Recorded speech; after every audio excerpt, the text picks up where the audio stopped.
hi if there's still people out there.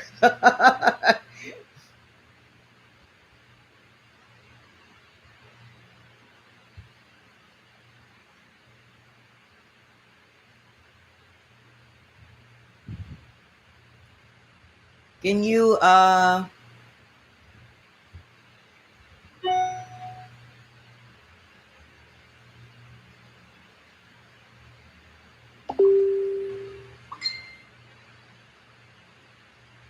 parang wala yatang chat. Yung developer ko, tulungan ako.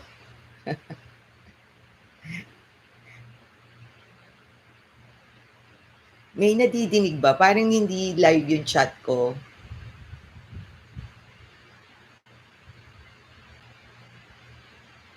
Meron bang chat?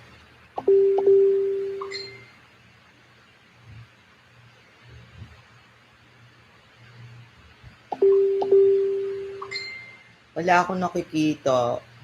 Ganda.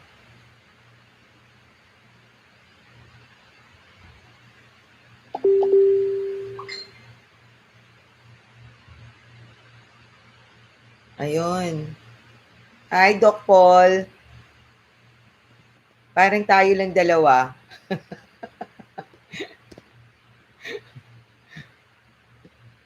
Hi, Doc. Hi, Dr. Laila. I hope you were able to read, finish the part 2. Hoy, hola, Jingay. Okay, hindi ko alam kung anong gagawin ko pa. Ano, mag-aantay pa ba tayo ng iba?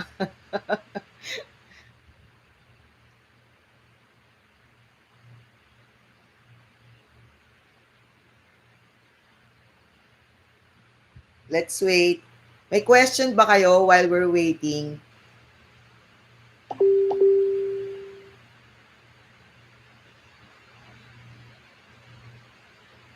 Kahit sa webinar late ang Pilipino. Ay.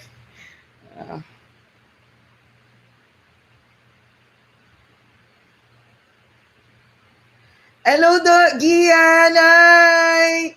Oh, di ba? O yan. Manageable pa yung ano. Hi, Doc Zaida. Hello. Ayan. So, let's wait, Wait lang kayo. Ayan. So, while waiting, please do type na your questions para yung mga questions so will be the first one I will answer if you do have one.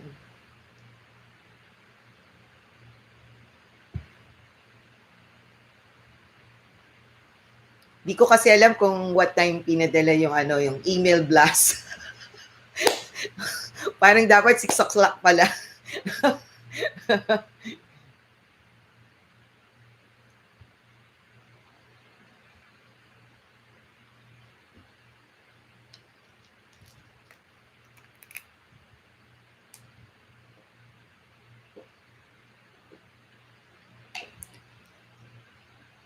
Thank you, Dr. Laila. Sweet naman. Thank you for the message. Nakakataba ng puso. Alam nyo, takot talaga akong mag-live dahil ng mga ganito kasi nga hindi ko alam how many will come eh. Yan. Kaya lang na-convince ako. Okay. Sige. I will discuss levels of PPE. Kasi, before anything else, I would like to say greetings muna to all who came in on time. Thank you so much. One, I wanted to really apologize for the glitch that happened on the first day, and then actually it became a blessing in disguise because we were able to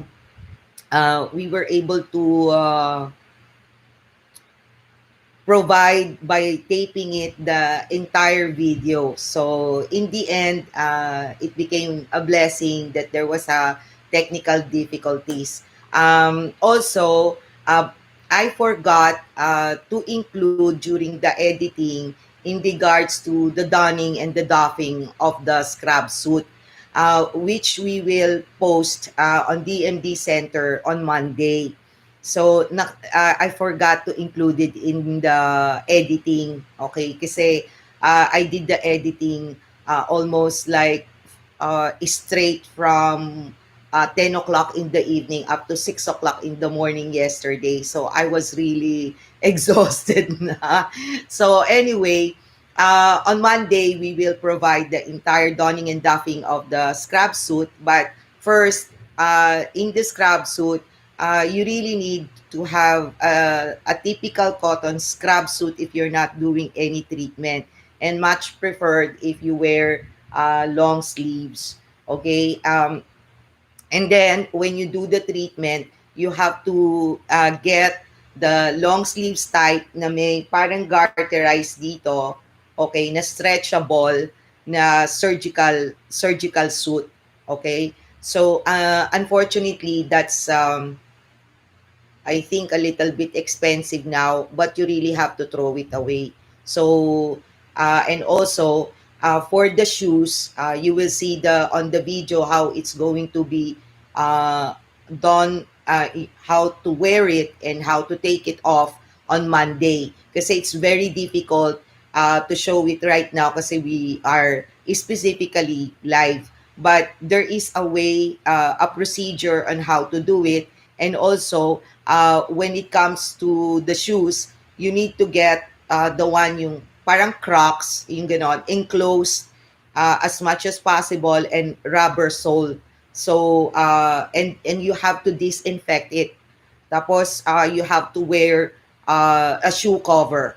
So, that's actually going to be the first one you're going to don on pagka you're wearing your all your PPEs. And that will be discussed on Monday. So, please do watch that because it will show the entire procedure. Although the head cap that we included on the video was like parang pang hazmat suit, but that's not necessary. As I mentioned yesterday, the best head cap is cotton, and then you just laundry it. Talagang you really have to kasi so that the droplets or the aerosol will not be penetrating into your hair. Ayan. So another thing,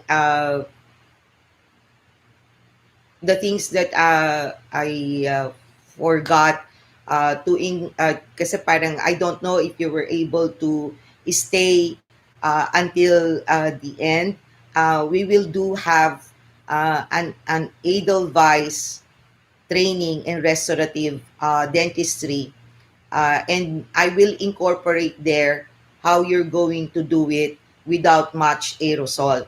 Because the good thing about the Edelweiss veneers onlay, there's not much tooth reduction, only removing the actual removal of the cavity. So I mentioned there was a question yesterday about how to set up the operatory area.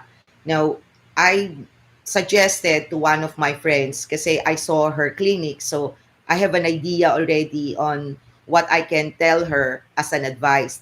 First, if you can enclose the area of your where you do your treatment, try to remove anything in that area that is unnecessary. Like for example, if you can just have the dental chair and the things you're going to need for your treatment available, para naka-enclose siya, so it won't be so difficult to maintain because you're going to clean everything, then disinfect everything. So it will really take so much time if the operatory area is open to a lot of aerosol and droplets. So if there's so many stuff there, it will be very difficult to really maintain. So if you can enclose that, like for example, if you can have, like the ring, parang pwede mong i-enclose ng ganon with a curtain, parang shower curtain. If you can enclose that, that is much better. So that your assistant or you can just clean that area. So hindi siya uh, masyadong exposed to a lot of stuff. So that's one thing. And then the second thing is that, as I mentioned yesterday, you don't really need, unless you do not have an assistant, you don't really need, for me, that's my opinion. Okay, I just want to clarify because of course, there are different opinions in regards to this extraoral vacuum. Okay, for me, you don't need it. You really just need to upgrade your compressor on 2 horsepower.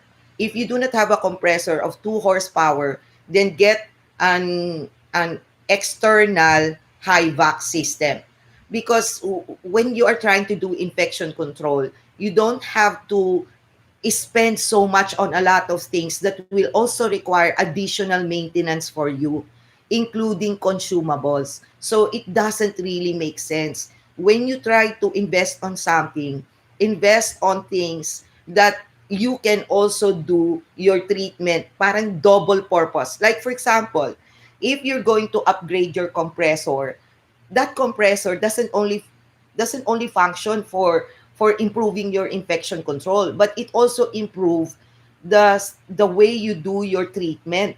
And so it will provide a good speed for your handpiece. Your handpiece will last longer. The rotor, kasi we keep on mentioning bearing.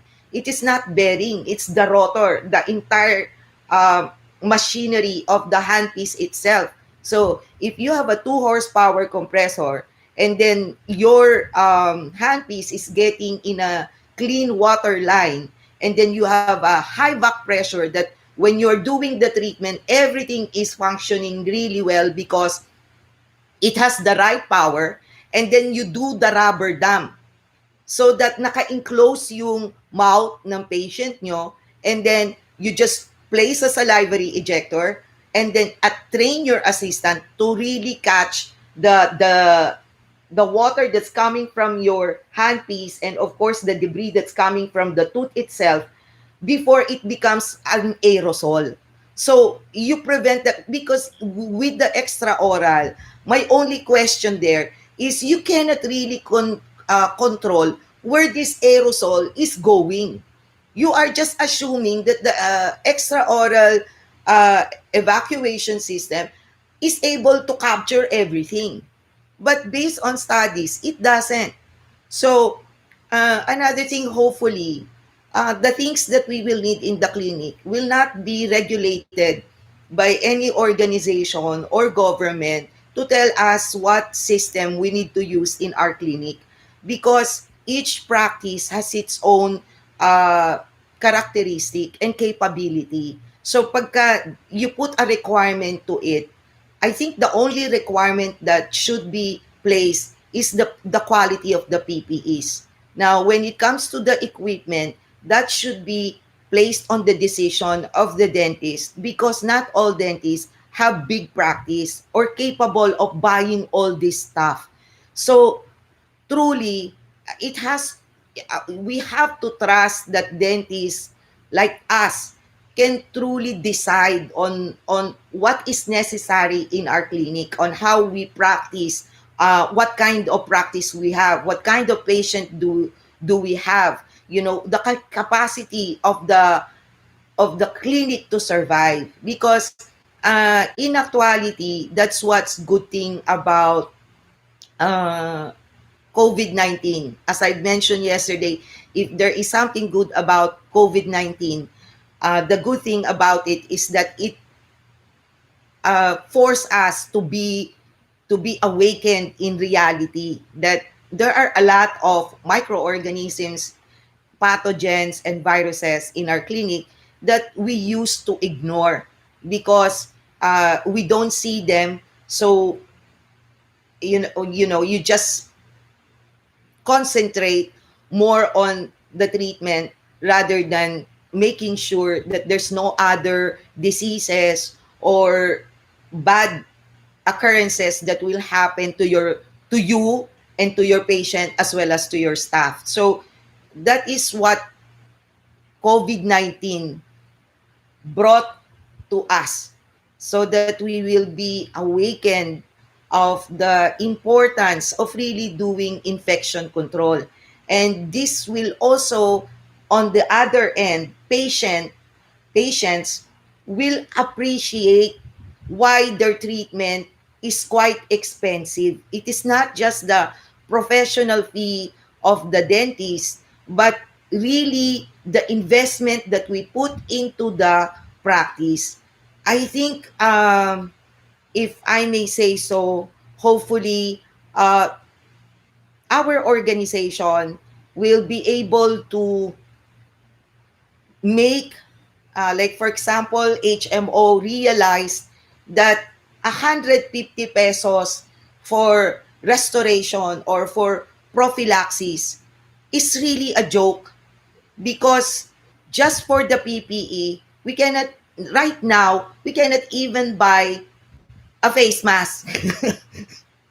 So, so these are the things that will allow, COVID-19 provided us the opportunity to change how dental practice is done in the Philippines. I know we are a poor country. I know, we have financial limitation, especially patients. But there are so many things that can be improved, that everybody in the end will benefit. Sure, the treatment will increase. Sure, our expenses will increase, but this will have a domino effect in the end. Because if the patient, if we will charge properly the patients, and just make sure we give the right, correct, proper, conscientiable treatment to our patient, then the patient will appreciate, even if our charges is a little bit higher now than before. So I believe it's just a matter of how we look at things. And so that is why, yeah, in the past two webinars, I've been explaining in so much detail, rather than just concentrating on what products you're going to buy. Hello, Cristel. Thank you for joining. I hope there are dentists listening. So, anyway, uh, what I'm trying to say is that we have to appreciate, uh, the process. It is not, hello, Jack. It is not just deciding, do I need to buy this? Do I need to buy that? No. Think of the principle behind it. Why do you need to buy it? Why? So as I've said, if you will ask me, this is my personal opinion. Okay, this is my personal opinion. Okay, sorry if I will hit a lot of people. If you will ask me, I will buy a tissue dispenser. Okay, I will buy an electric handpieces. It will have a separate water line. And then I will buy a very nice high vac. Or increase the pressure of my compressor. Make my compressor a dental compressor. Now, as I mentioned yesterday, if you cannot afford dental compressors because it's really very expensive, then, as I've said, modify it. And then after that, buy an Class S autoclave. Do the best PPEs that you have to protect yourself. And then the disinfectant solution proper to the that will really work to clean everything. Then have a small area specifically for infection control. There will be 2 trash cans, one for those that really dangerous bloodborne consumables, and the other one is for the ordinary trash. And then train your assistants, including yourself. Like for example, in my 2 webinars, if you skip it because you just want to see what is what is the equipment or material you're going to buy, then it means you're not really interested in learning what is truly infection control. Now, I have to be very frank because that's what frustrates me in a lot of what I see in the social media. There is a tendency that we just concentrate on the issue of what to buy. Don't concentrate on that. Concentrate on why do you need to buy? Why? What is the importance of that material or equipment for you? What is that benefit for you? So, like for example, in the tissue dispenser, if you're, of course, it's expensive. I'm not gonna lie to you, it's not cheap. But what I'm trying to tell you is that you can control the speed of your hand pieces. See, your hand pieces will not have so much noise. Okay, and then the water that comes out of it is clean. So you don't have to even buy a a dental compressor anymore because this is controlled by electricity. And then your compressor, if let's just say it's 1 horsepower, that will run the high vac in your dental chair. Isn't that more logical? I don't know. Please let me know if it sounds logical to you. Because for me, buying all this stuff, like for example, in HEPA filter, this is my opinion on this. Of course, of course, of course, of course, HEPA filter will help. I'm not saying it won't, but you have to buy the ones with ultra fine filtration, meaning 0.3 micron. So imagine if you're going to buy all this fancy stuff, HEPA filter that looks nice on the outside, but doesn't actually filter anything. It doesn't filter anything. It will just filter the ordinary microorganism. And as I've mentioned, coronavirus or COVID-19 is between 60 to 90 microns. So how do you expect these HEPA filters that you are buying that looks nice but doesn't work? Okay, so and why are you going to spend so much money on it when honestly that's the only thing it will do, and it will only filter the air every time you change the filter. So instead of spending money on the HEPA filter, spend money on the equipments that will provide you a better way of doing your treatment at the same time controlling the aerosols and the droplets. See, so for me, that is much uh, a logical decision. Then another thing, as a suggestion.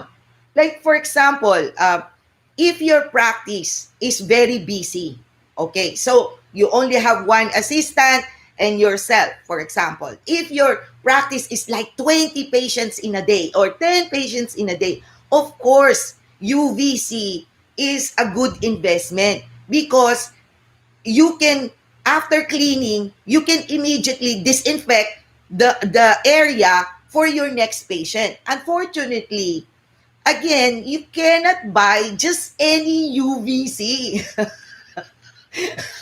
I mean, sometimes what I see in the Facebook is quite laughable. The actual UVC that you get, that you have to invest on, must be at a standard that can actually disinfect or sterilize. That's why I mentioned I have nothing, again, please, just to be clear, I have nothing against China. But the problem is their manufacturing. If you don't know the reputation of the manufacturer, their tendency is that they manufacture substandard materials. Look at the face mask that they delivered in Netherlands, in Spain, in UK. All of this were returned back. Why? It doesn't work. It doesn't filter. So, if you are just going to buy all these things just to make you feel,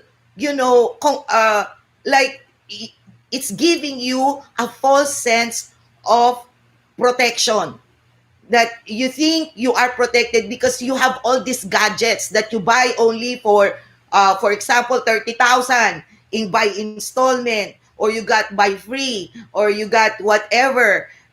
What's the point? That's not the point.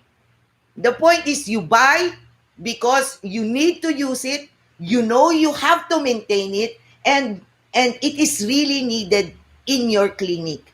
That's how you buy. So let's just say, oh, I want UVC. Fine. But get the UVC that actually is a UVC. Because nobody, if the, for example, somebody will tell you, oh, you buy this, it's only 25,000. 25,000. Okay, good, 25,000. The next question is, how many square meter this UVC can really sterilize? If your clinic is 60 square meter and the UVC you bought is that small and it can only reach the light in 20 square meters, what about the rest? So it means you have to buy 2 or 3. See? What kind of bulb does it have? What is the wavelength? You know, as I mentioned, if you watch facial value, I mean, it might sound, oh, it's just about beautification, vanity, blah, blah, blah. But if you will watch the video about LED, wherein it smoothens out the skin of your face, the LED there, the discussion about the light correlates in everything also that we do in clinic. Because we also have a light cure unit which also use LED. So it's the same thing. Almost all the principles in light has something to do with wavelength. And the reason I'm mentioning the LED on the face, because it has different colors and each color has its own function. It's the same as the UVC.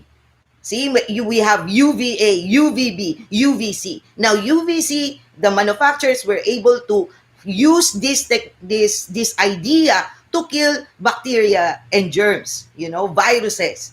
But always remember, sterilization and disinfection, there has to be direct contact. If there's no direct contact, it is alive and kicking. If the surface has a biofilm, it's the same thing. It is alive and kicking because the biofilm is protecting the pathogenic bacteria and the viruses, which includes COVID-19. That is why we have to wash like so long and stuff like that, because if there is no direct contact, then you are wasting your time, effort, money in doing all these things. And that is why training your assistants as well as you need to do it properly. It is not like before that you just wipe it out, including instruments. If you watch the entire video webinar yesterday, and I showed you how thermal washer is done, as you can see, the assistant even brush first the instruments. Why? Because of the organic and inorganic matter that is found on the instruments after you've used it in the treatment.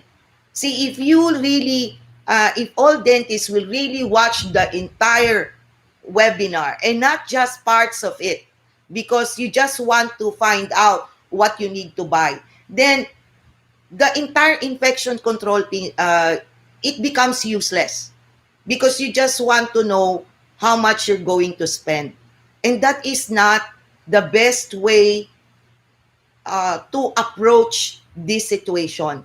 The best way to approach the situation is to really find out whether you are doing this not only because you are afraid, but because you are finally going to take the opportunity to improve your practice, to make your practice safe for your patient, for your staff, and especially for yourself. This is the time for you to do that, and that should be the intention. And if that is your intention, everything that you buy from now on, you need to know how it is used and how it is maintained. Just just don't focus on the cost, because the cost becomes worth it if you are able to use this instrument or equipment or solution properly and make it work at its optimum level for your practice. And that is really my opinion on it. For the longest time that I'm teaching and doing the lecture, majority of almost all dentists, and I understand, I really, really understand why price is a concern.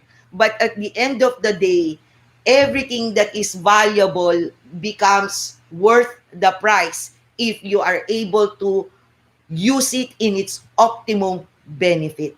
Don't you think so? What do you think? Hello, is everyone still there, or I'm just I'm just talking to myself? Hello? Am I is Are there still people?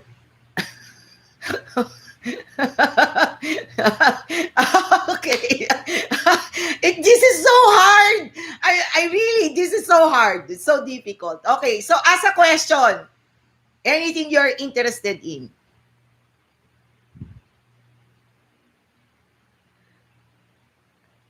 Ayan. Nako, thank you. Yan. Oh, yan. Please ask a question so that I don't, like a train, just move forward. Ayan. So,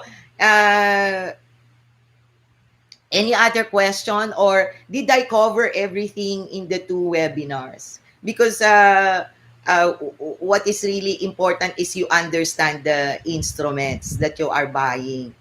Thank you, Jingay. I'm on point daw, yes. Alam nyo, yung, yung friend ko na yan, maganda practice niyan. So, if you have a good practice, don't be afraid. You don't have to retire, you know. Because, one, the concern that you won't have patience is not true, because at the end of the day, people are people. They will do the same thing. Look at what happened in South Korea.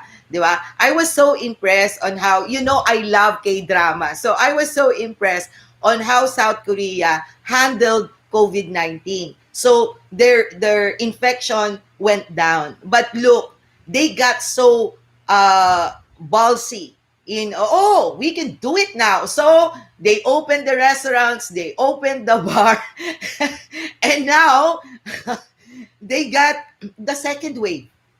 See? So that is the same thing. People are the same. They will keep on going back to their human nature. So don't be afraid of not having patience, because patients will go back to their human nature of not brushing their teeth, of not doing the best they can, and they will end up needing a dentist. And if you've been practicing a good practice of dentistry, your patient will go back to you. And I also suggested that, charge, because prior to this COVID-19, in my practice, I already add plus 500, and I inform the patient plus 500 for infection control, because it is very necessary for me. I cannot, they keep on asking me to lower down the price and then I have to do the infection control.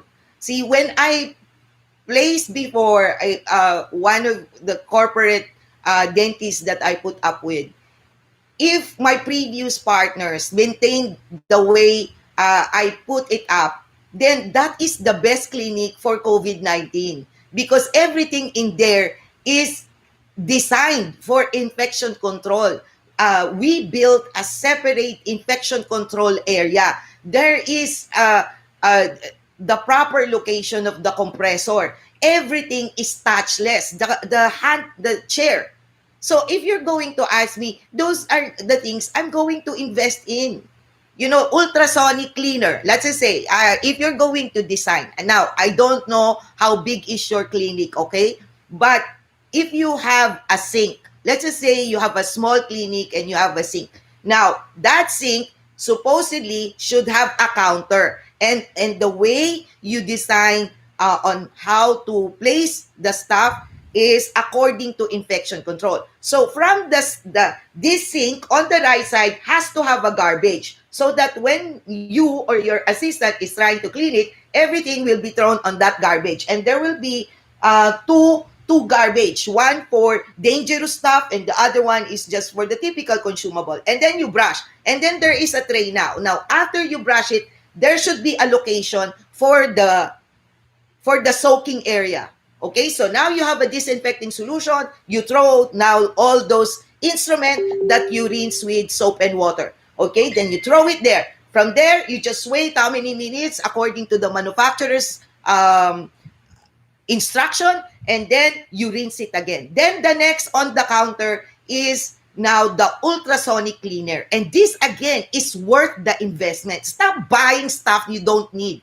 So clear ultrasonic cleaner, put it there, let it run, and then after that rinse it again. And then on after your ultrasonic cleaner, that's where you dry these instruments, and now put it on a pouch. Put it on a pouch. Now your autoclave. See, you don't have to just the entire counter, design it that way. The autoclave. Now the autoclave, as I've said, my dear loving colleagues, those who are there to support me, yay!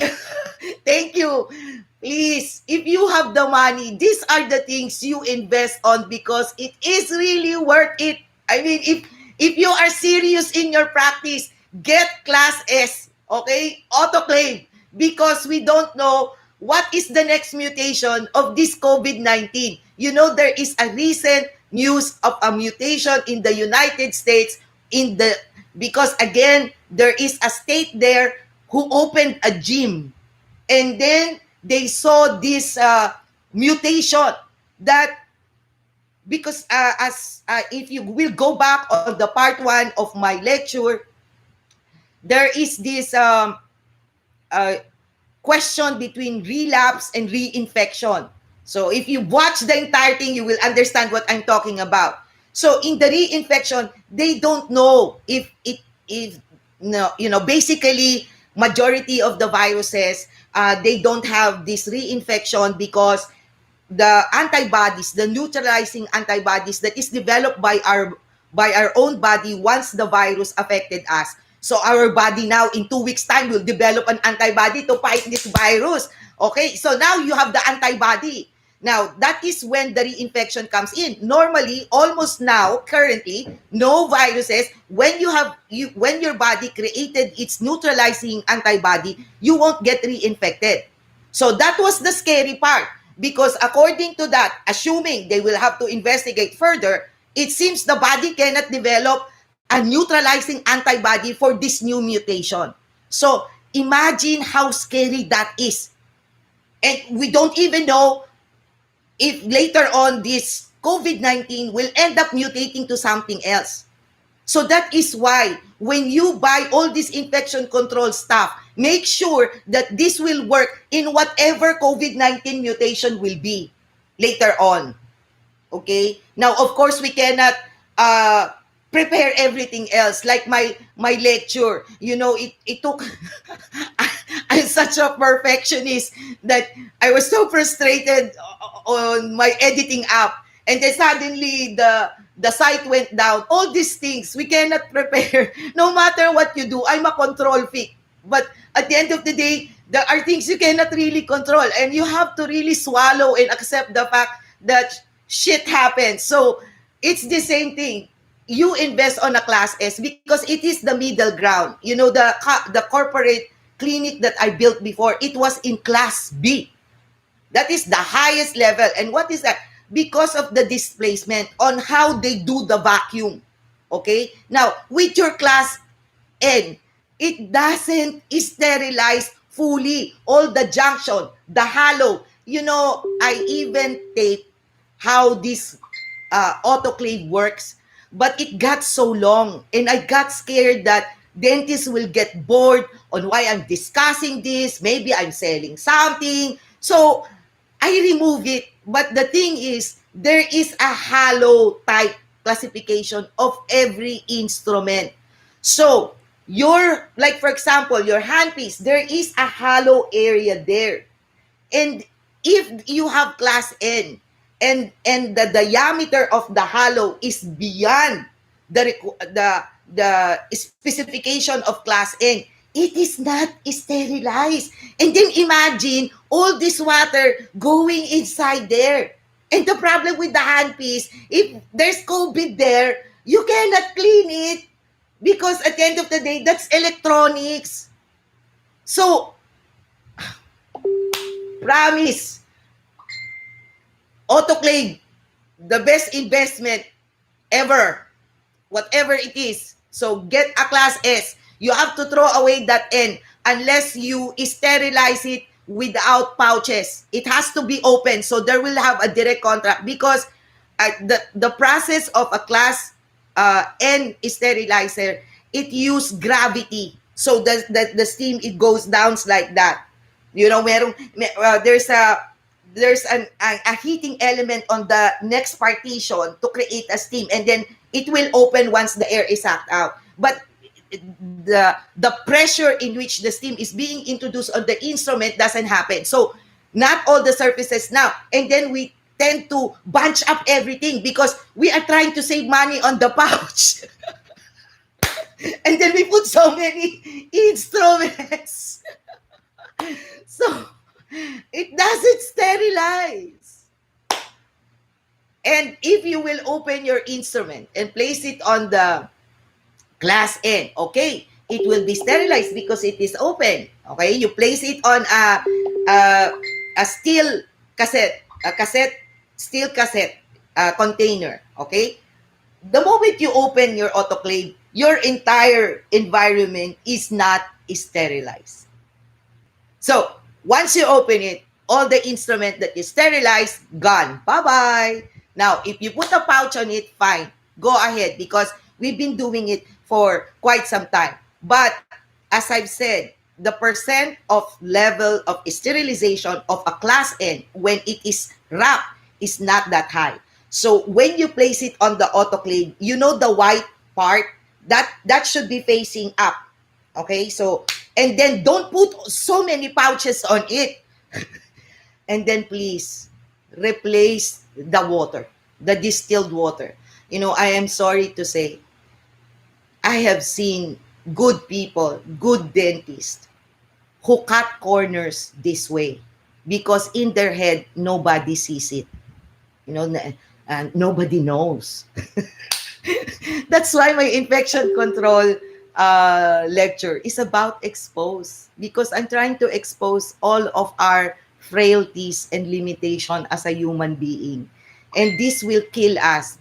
And this is why COVID-19 is winning, because it is playing in our fear, in our being human, in being afraid, and in not doing the right thing. So, class S. After that, so sink,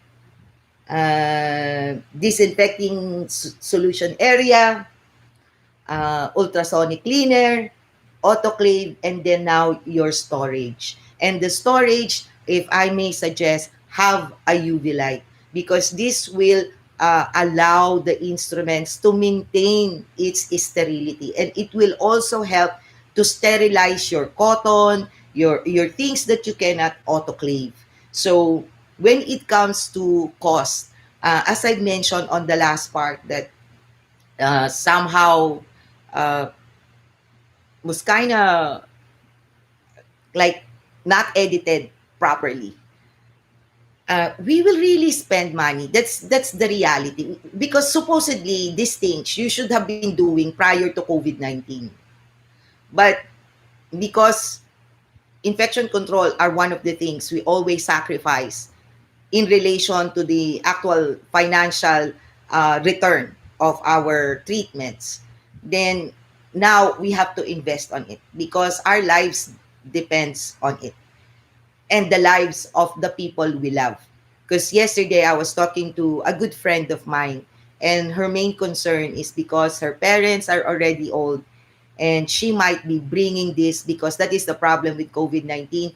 People are asymptomatic and yet they are contagious. So imagine if you are trying to save, let's just say 180 pesos for throwing out something, because there are also a lot of dentists before who reuses the tips that are found in certain restorative solution. Imagine how frustrating for that on me every time I see it. And it scares the hell out of me. And that's why I was so impassioned with infection control, because honestly, I do not represent any corporation or manufacturer for infection control. I'm just doing this because I felt it is necessary to really teach dentists how to do their practice. When I put up my corporate practice along like 8 years ago, it was the reason that I had a dream when I had a lecture in Vietnam. When I had a lecture in Vietnam, uh, I saw this big practice. Excuse me. This person is a French guy who got married with a Vietnamese dentist. And at that time, a long time ago, like maybe 15 years ago, that was the first time I went to Vietnam. And imagine the Vietnam now and the Vietnam then is totally different. So imagine when I saw his clinic, I was so impressed. I mean, their infection control is at the middle of the reception, and everybody is like inside. It's like, there's someone cooking. It became the main focal point of the clinic. And I said, my gosh, if Vietnam can do it, Philippines can certainly do it. So that's why when I got back after that trip, it became my dream to build a clinic that is like that, which I was able to do. Unfortunately, it didn't totally work out for reasons that I don't want to say anything anymore, because these are people I'm still friends with.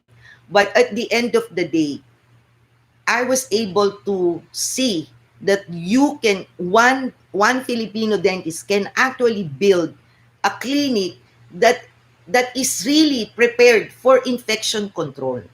And this is a long time coming. COVID-19 just made it really uh, forced, I mean, made it in a way that we are forced to really stop and do the right thing. Now, another thing is that the environment now was able to breathe from the pollution that people are creating. So, in the end, even COVID-19 became very nasty in how we live our lives. It brought certain benefits as well, because sometimes we're too stubborn to really correct the things that we're supposed to be doing, because we have a lot of reasons, like um, I don't charge high, I do not have the money, I'm just a simple person, the Philippines is like this, the government is like this, the organization is like this. So that's the way. Hello, Dr. Harris. Hello.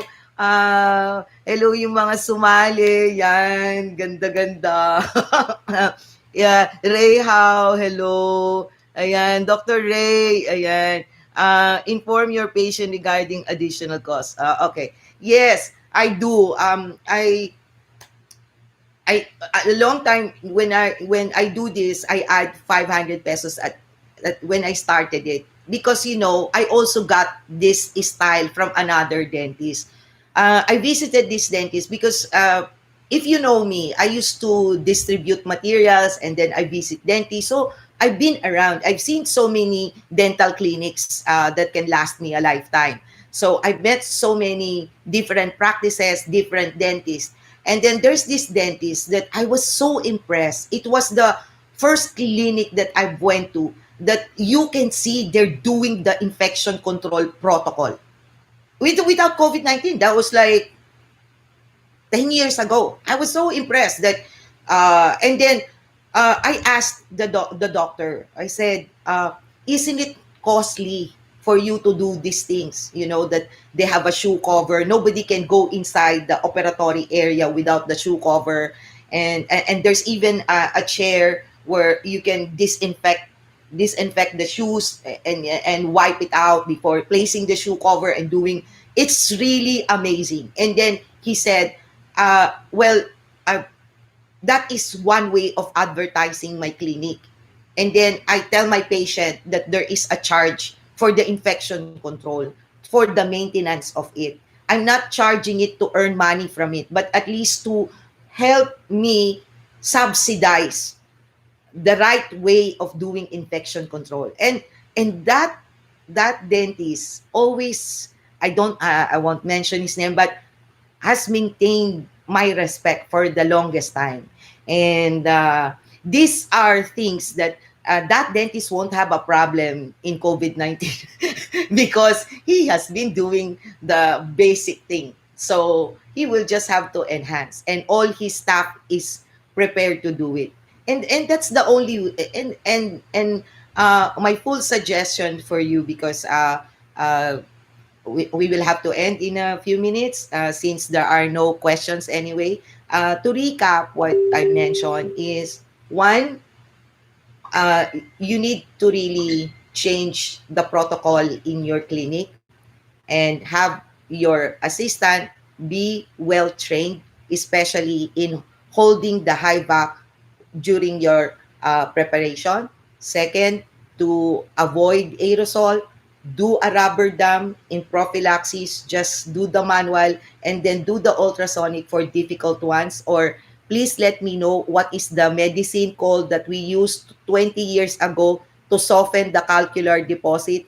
That medicine will probably help us now. So do a rubber dam. And as I've said, I showed you the Ultradent because that was very flexible rather than the fixed one. So the salivary ejector is inside and the high vac is outside.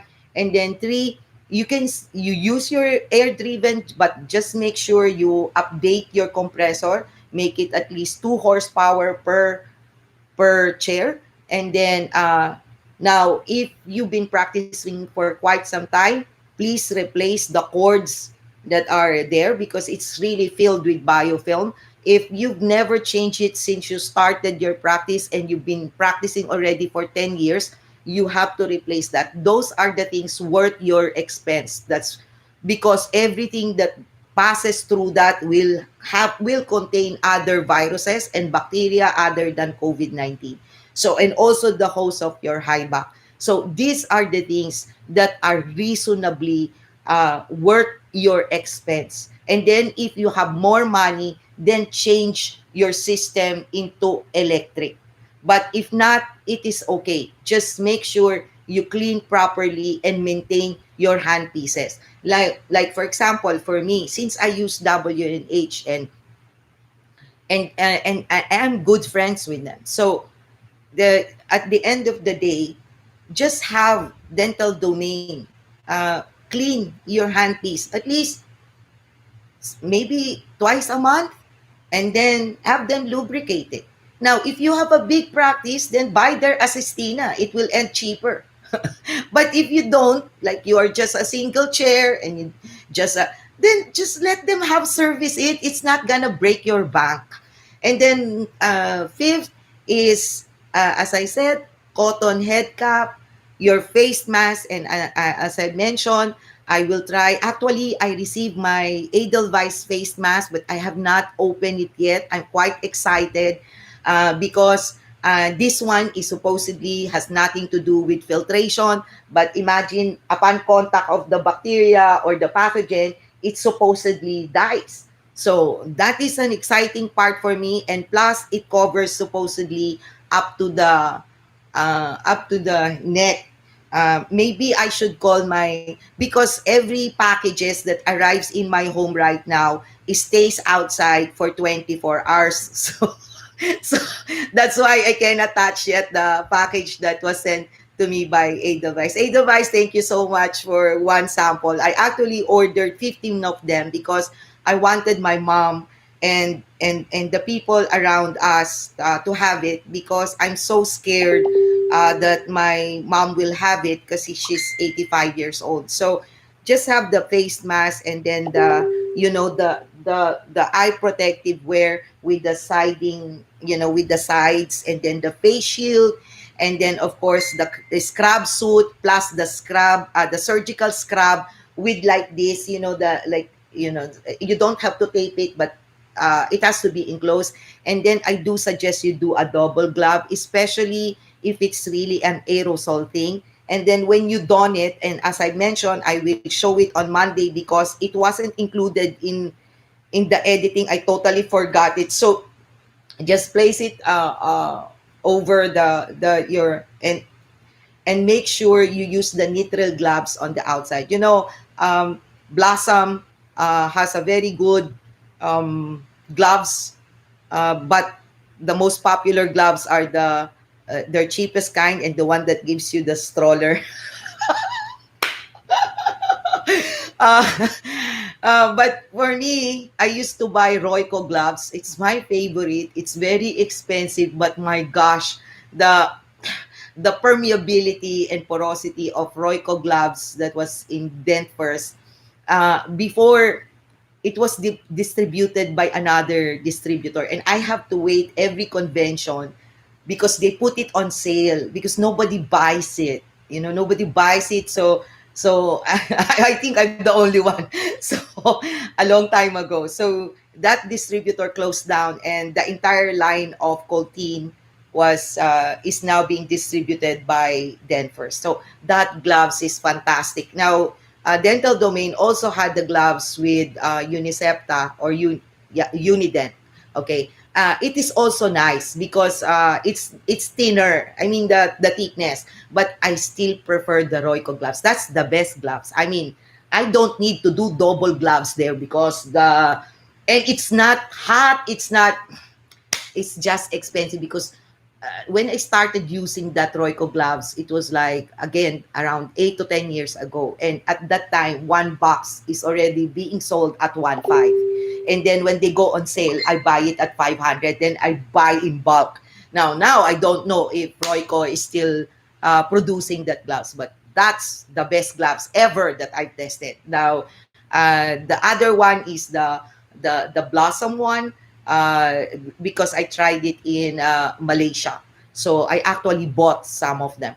And then after that, gloves, and then shoe cover. And then, of course, as I mentioned, in your disinfecting solution, you need to have wipes, hand sanitizer, alcohol.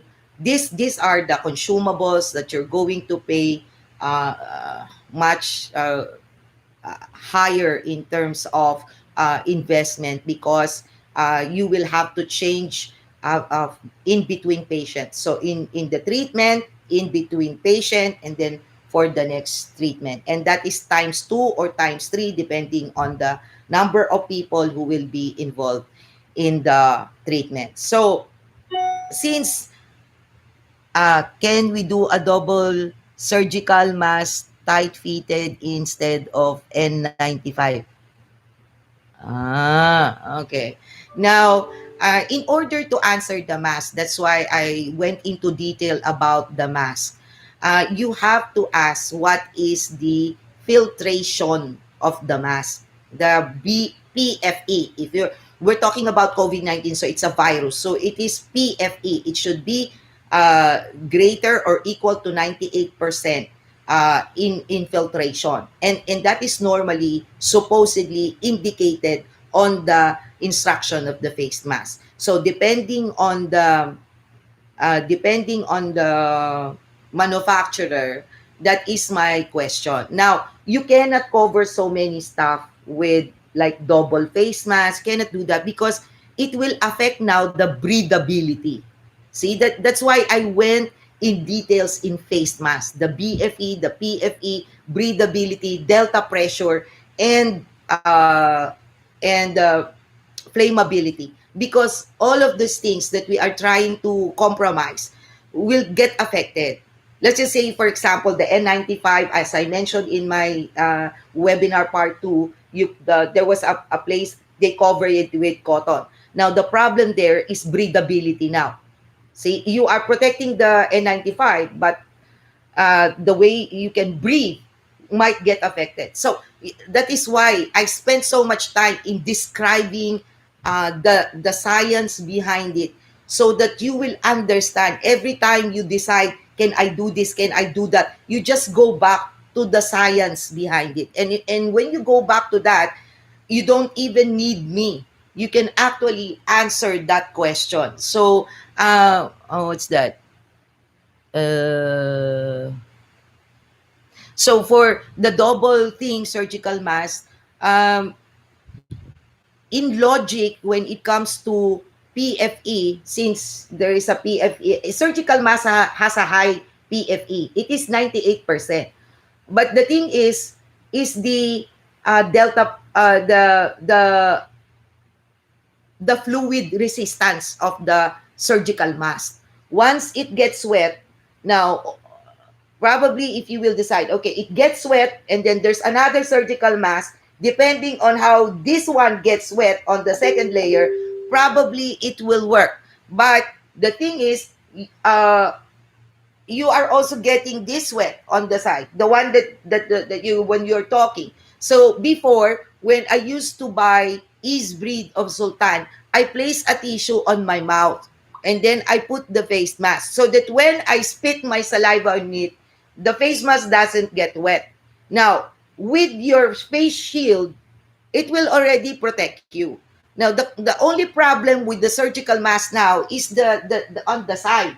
So that's why I also showed in the lecture in part two, that is effective. The one that how they formulate it so that the surgical mask will be in the shape of enclosure. So that will work. That kind of folding will work if you are using surgical mask, not procedural mask. So I'm just telling you. So anyway, okay. Anyway, to recap, it's already 4 o'clock, and since it seems you don't have additional questions, I would just like to really thank everyone who joined me on this live chat. It is quite an experience. Thank you so much, and I hope you will spread the webinar part 1 and part 2 and encourage everyone to really watch it from start to finish, because I have put a lot of effort in it to make sure that the logic behind those materials, equipments are there, because I want every one of us to be equipped on the knowledge of why you need those things. And hopefully, if you feel that I have given you something or benefited something from all the brouhaha I've been talking about, I will really appreciate if you will support my channel and subscribe. Honestly, we put so much effort on facial value. It's just that COVID-19 kind of slowed us down. Facial value is really about aging well, because I'm going through that stage. And 3 years ago, after I got all these fine lines and crow's feet on my eyes, I ended up getting kuko, and like now, it's like I had COVID-19 before. I ended up buying so many stuff to the point that I have 2 cabinets full of skincare, different types, Korean, Japanese, whatever. Na in the end, I was laughing at myself because it takes me like 2 hours just to do all these things. I was getting gaga, and that's why I know what I'm talking about in terms of the panic we all feel about COVID-19. It was the same panic I felt when I was seeing that I cannot regress my aging process and I have a lot of bad habits up to now. So in the end, I felt that it is time for me to share this one in a channel. And I asked a good friend of mine, Jack Balisa, hi, I hope you're still there, who joined me to join me so that he can discuss the side of men. So if you like me, at least please do subscribe. And I love the messages that you send on my Facebook Messenger. Thank you so much. I'm so touched, but I will really appreciate it if you will place it on the channel. I'm already self-promoting. I am embarrassed to say, but it will be really nice because we want to continue DMD Center as an educational website. And we will not be able to do this if we will not be able to get sponsors. We want companies and, to sponsor education for dentists. And of course, the power of you uh, supporting a certain channel will allow us to continually provide education without you going out anymore. And see, the building of DMD Center just came at the right time. I was thinking about it. As I've said, it started in 2016. And I was able to imagine a lot of dentists from the provinces who are not able to travel in Manila, or is not capable. It's very expensive to do all these things. So I dreamed that DMD Center. This is the dream of DMD Center. We dream that it will be a site wherein dentists will be free to exchange their ideas, really scientifically, logically, inspire us to educate everyone, and no holds bar, no politics, no blah blah. It's really free. That be you can freely express your thoughts and suggestions, and things like that. But of course, all these things comes with the cost, and we can only survive if there is support from, of course, manufacturers. And since I know the flight of the manufacturers, I wanted it to be a symbiotic thing. We get something, they get something, you get something. So hopefully you do go to the post every Monday, because we work so hard every week to just release the post. And on this Monday, I will place there the donning and the doffing of the scrub suit, which I forgot to include in my editing. And then, of course, the facial value, which is outside dental. Let's just have fun and be able to, experience how we will age well. Because again, that's a scary part for me. I'm as you grow old, there are a lot of things that uh, you are scared about, like gray hair, all these things. So if you again support us, we will be able to provide information and review products that before you buy, we can already tell you whether it works or doesn't. But this will not happen without the support of everyone, because the YouTube has a specific requirement. Everybody thought it's easy to join YouTube. No, it's not. It's not just for the money for us, but we wanted to be recognized so that we can all do this review stuff, because it seems a lot of YouTubers are just doing this for the money. But for me, it's not. It is really trying to share how we can age well, because majority of my friends are dealing with those. So, but we need 1,000 subscribers and 4,000 watch hours. So I will really appreciate if you will watch it, because we work so hard in every video that you see. As you can see, we have all the equipment. I'm right now in my bedroom. I'm doing the best I can to provide you information, not just for entertainment. We are having a difficult time of fighting between entertainment and actual information, because it seems Filipinos love nonsense stuff. They love they love gossip, they love whatever. So it's very hard, and I truly need your support. And if you can give that, thank you so much. And so please do wait to see the Edelweiss. Okay, thank you so much. Bye bye. Thank you.